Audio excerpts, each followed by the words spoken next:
اچھا، اکثر لوگ یہ کہتے ہیں کہ آپ لوگ محفل میلاد کرتے ہیں پورے 12 دن ربیع الاول کے، اور خاص کر 11 کی رات کو اجتماعی طور پر ہر جگہ پورے پاکستان پوری دنیا کے اندر جہاں جہاں عاشقان رسول ہیں میلاد مناتے ہیں۔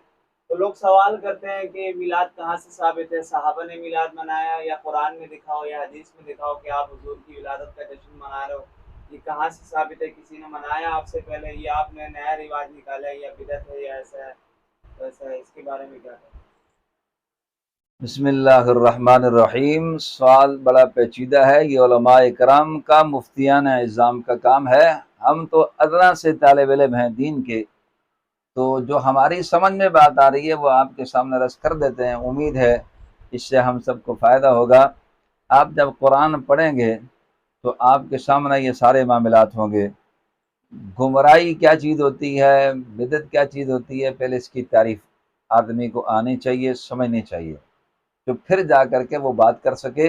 اور فی زمانہ میں گزارش کروں گا اہل علم حضرات سے کہ وہ اپنے علم سے، علم کے نور سے حضور کی امت کو منور فرمائیں، اور یہ گمراہ کن نظریات، دیگر معاملات، یہ خود آپ عوام کے سامنے پیش کریں تاکہ عوام کی الجھنیں دور ہو سکیں۔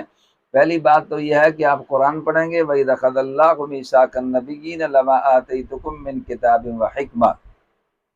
اللہ پاک نے قرآن پاک میں ارشاد فرمایا کہ اللہ تعالیٰ نے انبیاء کو جب نبوت دینے لگے، اللہ پاک ان کو منصب پر فائز کرنے لگے، تو اللہ پاک نے ایک وعدہ لیا تھا، وہ یہ تھا کہ اے انبیاء علیہ السلام، تمہارے ہوتے ہوئے میرا نبی مکرم تشریف لے آئیں، تم ان پر ایمان بھی لے آنا، ان کی تصدیق بھی کرنا، ان کا ساتھ بھی دینا۔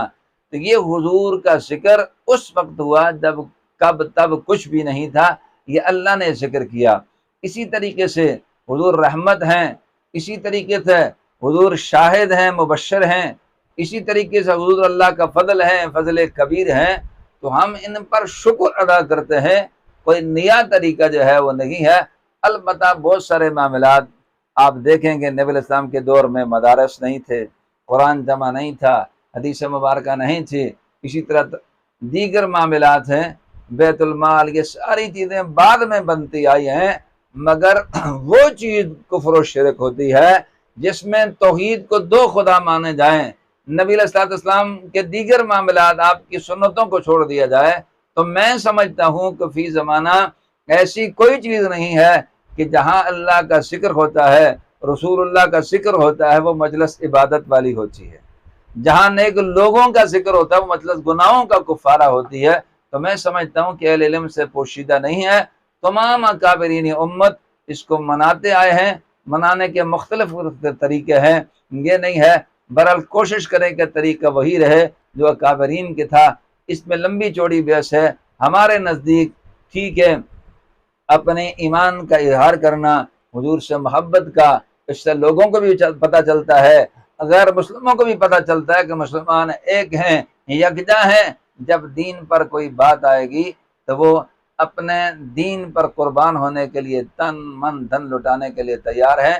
کفر پر بھی روک پڑتا ہے، بڑی حکمت ہیں، سر دست ایسی کوئی بات نہیں ہے جو آپ نے کی ہے نہ ہمیں معلوم ہوتی ہے۔ اللہ تعالیٰ عمل کرنے کی توفیق عنایت فرمائے۔ مولانا قاری محمد رفیق خان کے آفیشیل یوٹیوب چینل کو سبسکرائب کریں اور بیل کے بٹن کو دبائیں تاکہ ہر ویڈیو اب تک سب سے پہلے پہنچ سکے۔